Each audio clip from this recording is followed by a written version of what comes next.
ছুটি শেষ, এবার ফেরার পালা। আমাকে অনেকেই জিজ্ঞেস করেছে, দিদি এই মাত্র 15 দিনের জন্য কেন এলে?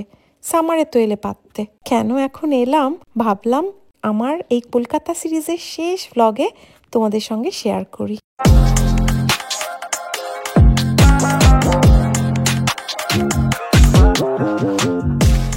কলকাতায় গেলে আমরা যে জায়গায় যাব সেটা হলো তেঘরিয়া লোকনাথ ব্রহ্মচারীর মন্দির। আর এখানে যেতে গেলে লেক টাউনে দেখা যায় লন্ডনের বিগ বেনের আদলে তৈরি একটা ক্লক টাওয়ার। কিন্তু এবারে আমার কলকাতায় গিয়ে মনে হলো আমি যেন আরও আরেকটা কোথাও ওই রকম দেখতে ক্লক টাওয়ার দেখলাম। বহুবার টেমসের ধারে গেছি, বিগ বেন দেখেছি, তাই সেই অভিজ্ঞতা থেকে বলতে পারি কলকাতার যে ক্লক টাওয়ার সেটাও কিন্তু খুব সুন্দরই বানিয়েছে। কিন্তু আমি আর একটা বিগ বেনের মতো ক্লক টাওয়ার কোথায় দেখলাম কলকাতাতে কিছুতেই মনে করতে পারছি না। প্লিজ কারোর জানা থাকলে জানিও। যাই হোক, এবার আমরা এসে পৌঁছে গেছি লোকনাথ ব্রহ্মচারী মন্দিরে। ভাবছিলাম যে পৌঁছতে পারবো কিনা সময়, মানে মন্দির বন্ধ হয়ে যাবে কিনা। এত চেঞ্জ হয়ে গেছে এখানকার রাস্তা, আর এত বাড়ি হয়ে গেছে যে গাড়ির পার্কিং পাওয়া মানে রীতিমতো ইম্পসিবল। যাই হোক, কোনো রকমে গাড়ি পার্ক করে আমরা ভেতরে এসেছি। এখন একটুখানি নিয়ম পাল্টে দিয়েছে, বা আজকে হয়তো দেরি হয়ে গেছিলো বলে কাউকে আর সেরকমভাবে বসতে দিচ্ছে না। একটু যে বসবো শান্তি করে সেরকম কোনো উপায় নেই। একদম শুধু দর্শন করো, পুজো দাও, দিয়ে বেরিয়ে যাও। তো যাই হোক, আমরাও তাই করলাম। দর্শন করে পেছনের দরজা দিয়ে বেরিয়ে ওখানে তো মিহিদানা ভোগ, আমার খুব পছন্দের একটা ভোগ। লোকনাথ ব্রহ্মচারী মন্দিরে এলেই কোনো না কোনো নয় পায়েস নয় মিহিদানা কিছু না কিছু থাকে। তো যাই হোক, সেটা খেয়ে তারপরে বাড়ির দিকে রওনা। কিন্তু একটা জিনিসই আমার ভালো লাগলো না এবারে, দেখলাম লোকনাথ ব্রহ্মচারীর মন্দিরের বেশ খানিকটা জায়গা যেটা আগে মন্দিরের মধ্যেই ছিল সেটা এখন বিয়ে বাড়ি ভাড়া দিচ্ছে। আজ আমরা সবাই মিলে চলে এসেছি ম্যারিয়েটে লাঞ্চ করতে। আমাদের ফ্লাইট আর মাত্র 2 দিন পরে। ইচ্ছে ছিল বেশ কিছুদিন আগেই এখানে আসার, কিন্তু আমার পেটের জন্যই সমস্ত প্ল্যান ভেস্তে গেছে। তো যাই হোক, আজকে আমি আর আমার বোন আমার বাবা মাকে একটা সারপ্রাইজ দেব। আমাদের পুরো ফ্যামিলি এখানে খেতে বসেছে। হিমাদ্রি আর হিমাদ্রির বাবা অবশ্য গেছে খাবার আনতে। কিছু না, জাস্ট ভেজিসগুলো সয়া সস আর ভিনিগার দিয়ে। আর যদি আপনার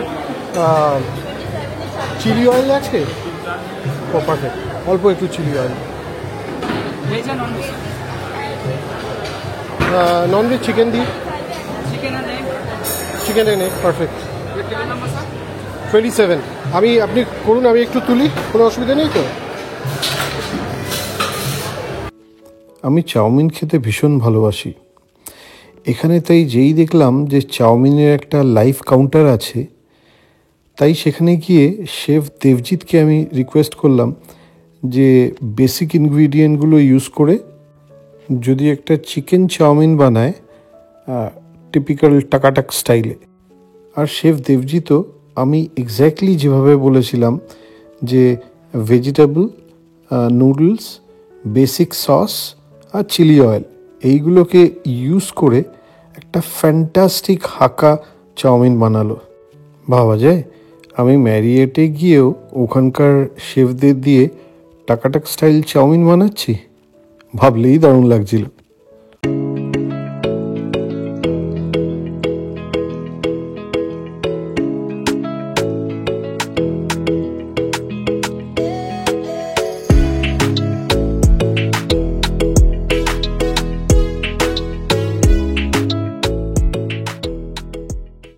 তো দেবজিৎ আমাদের বানিয়ে দিল এক্স্যাক্টলি আমি যেরকম চেয়েছিলাম সেরকম একটা ফ্রায়েড নুডলস, পারফেক্ট।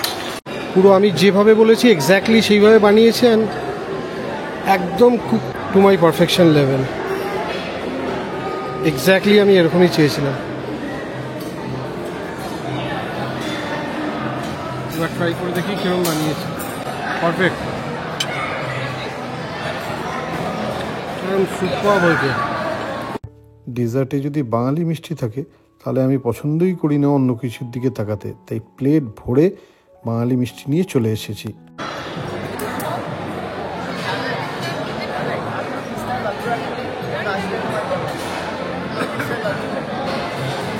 আরে বাঙালি মিষ্টি খা, কি খাচ্ছিস তোরা? বাঙালি মিষ্টিগুলো খা।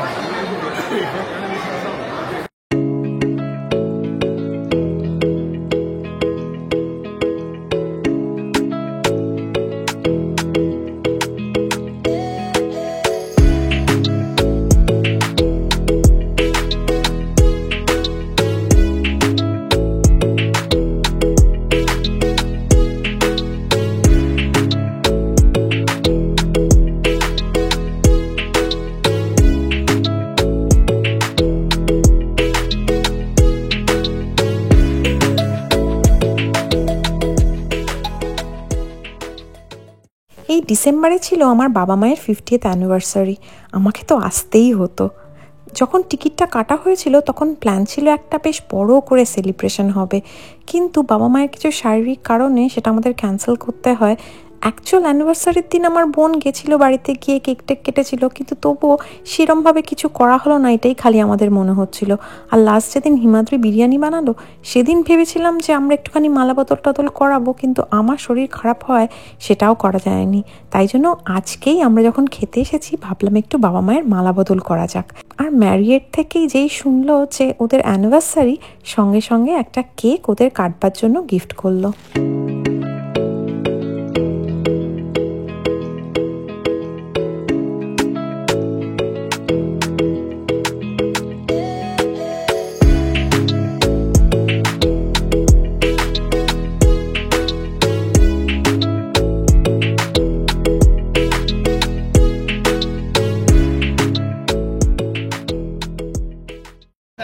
কেক খাওয়াও।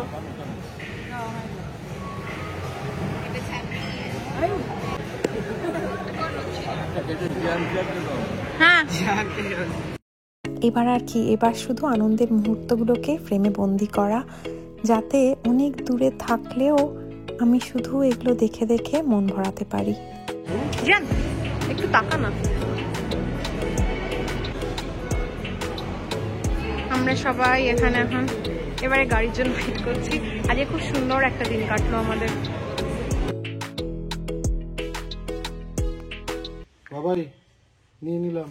ওখানে ফোন করো না। আমরা এসছি বাবাইয়ের গোডাউন ইনভেট করতে। আমি ফার্স্টেই ক্যামেরায় বলে দিলাম, আমি কিন্তু লুটের ভাগিদার নই। না, আমি একটু এই দোকানে যাবো। কখন যাবো? এবারে আর দোকানে যাওয়ার সময় পাইনি, তাই জন্য ঠিক যাবার আগে বাবা মায়ের সঙ্গে দেখা করতে এসে বাবাইয়ের গোডাউন থেকে নিয়ে নিলাম একটা বোরোসিলের দুর্দান্ত সেট। কয়েকজন আমাকে আগে ভিডিও একটা জিজ্ঞেস করেছিল যে বাবাইকে, বাবাই হলো আমার বোনের বর।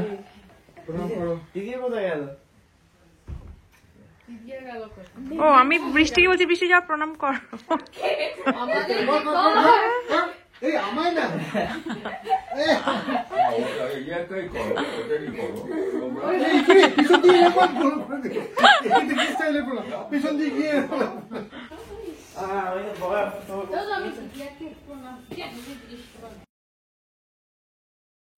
আজকে আর কোনো ভিডিও তোলা হয়নি। এই আমরা সবাই মিলে ওয়েট করছি গাড়ির জন্য। সবাই জানে যে আমি আমার বোনকে ছাড়া অচল, কিন্তু আমি আজকে আরেকজন বোনকে দেখাই আমার কলকাতায় আমার ছায়াসঙ্গী, যাকে ছাড়া আমার চলে না, সেটা হলো শান্তা। আর এখানে আমার বোন, বাবাই, সেজু কাকু, সেজু কাকিমা, বাবা, লক্ষ্মীদি সবাই দাঁড়িয়ে রয়েছে আমাদের সি অফ করবার জন্য। যেতে ইচ্ছে করছে না, কিন্তু যেতে তো হবেই। এবার হলো সব থেকে হার্ড পার্ট লাইফের, সেটা হলো ফিরে যাওয়া, যেটা একদম ভালো লাগে না, সবারই মন খুব খারাপ। এটাই লাইফ। মাম্মামে অতটা আমার খুব কষ্ট হচ্ছে। কদিন ধরে কতবার ওরা লস্যি খেয়েছে, এখানে ওখানে হরিয়ানা। হ্যালো দাদা, আমার এয়ারপোর্ট যাওয়ার সময় রাস্তা জুড়ে ক্রিসমাসের লাইট, কি অপূর্ব দেখতে লাগছিল। অন্য সময় হলে বোধহয় আনন্দে লাফিয়ে উঠতাম, কিন্তু এখন কোনো আলোই আর আমার মনে আলো জ্বালাতে পারছে না। আসলে আমি যেখানেই থাকি সেটাই আমার বাড়ি। আমি যখন কলেজ স্ট্রিট থাকি সেটা আমার বাড়ি, আমি যখন ফুলবাগানে থাকি সেটা আমার বাড়ি, আমি যখন নিউ টাউনে থাকি বা ইউএসএতে থাকি, কোনো জায়গাতেই আমার মনে হয় না যে আমি অন্য কোথাও আছি। আর তার কারণ হলো প্রিয়জনদের সঙ্গে থাকা। তাই কলকাতা ছেড়ে যেতে যত না কষ্ট, তার থেকে অনেক বেশি কষ্ট হচ্ছে প্রিয়জনদের ছেড়ে যেতে। অবশেষে সেম এয়ারপোর্টে আমরা আবার পৌঁছে গেলাম, কলকাতা এয়ারপোর্ট। এই জাস্ট দুদিন আগে মনে হচ্ছে রেশমি এসেছিল ছেলেকে নিয়ে আমাদেরকে পিক আপ করতে, কিন্তু আজ দেখো সেইখানেই খুব ফাঁকা। এইবার আমরা ইচ্ছে করে বাবা এবং কাকুকে বারণ করেছিলাম আসতে, কারণ এয়ারপোর্ট থেকে ছেড়ে যেতে বড্ড খারাপ লাগে। তার উপরে আমাদের এয়ারপোর্টে আবার ভেতরেও ঢুকতে দেয় না, সেই বাইরে থেকে সবাই তাকিয়ে থাকে আর আমরা চলে যাই, ওটা যেন মানে নেওয়া যায় না। এই করতে করতে আমাদের 31 ঘন্টার জার্নি শুরু হলো, আর আমরা পৌঁছে গেলাম আমাদের মাঝখানের যে স্টপ ওভার ছিল হিথ্রোতে। হিথ্রো থেকে এসএফও আমরা যাচ্ছি ব্রিটিশ এয়ারওয়েজের A380-তে। এটা এখন সব থেকে বড় প্লেন। আমি এর আগে চললেও গুনগুন, জিয়ান এবং পৃথা আগে চড়েনি, তাই ডাবল ডেকার প্লেনে চড়ার এক্সপিরিয়েন্সটা ওরা করতে চাইছিল এবং তাই নিয়ে খুব এক্সাইটেড ছিল। বাট মেন্টালি এবং ফিজিক্যালি এতটাই টায়ার্ড, আর আমরা এটা নিয়ে ভাবতেই পারছিলাম না। এবং অ্যাট লাস্ট আমরা পৌঁছে গেছি সান ফ্রান্সিসকোতে। ওয়েট করছি আমাদের ক্যাবের জন্য।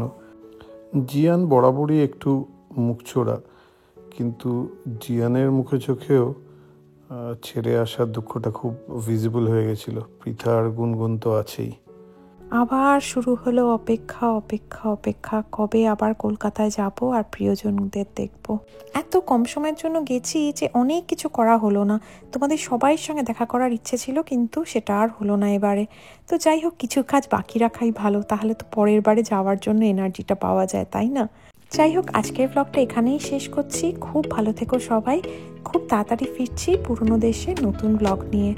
ততক্ষণের জন্য বাই বাই।